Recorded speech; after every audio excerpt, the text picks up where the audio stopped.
Now, although every person's financials are different, is there an ideal debt ratio that we should be striving for? So in my first book, I basically had a ratio. I took corporate finance ideas and made it more conservative, and that was subject to a lot of criticism, which is fairly fair. The next book, I basically looked at retirement, and I said, hey, if you have a net worth greater than 30 times your annual income, you don't need to have a lot of debt. But if you're retired, you might need to have debt to have a bigger pie. But I couldn't get into something that was specific and actionable for people in the early stages of life.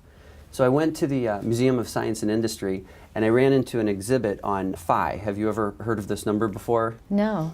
It's an irrational number that's related to the number pi that a lot of people know of from circles and things like that.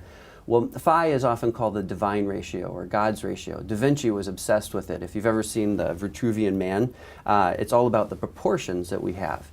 And so the ancient Greeks had this. The Parthenon has all of these things. The reason it's called God's ratio is if you look at like a snail or a sunflower, a hurricane in the Milky Way, they all have the same proportions.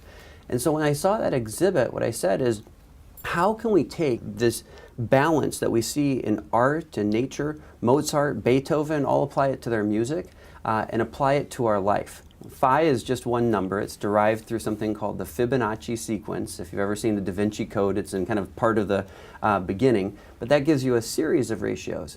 And so what I've done here is basically taken your life, broken it into 4 different stages, and applied the divine ratio to a balance, to what would balance look like in nature. And then I challenge that versus conventional wisdom and show why it's mathematically better.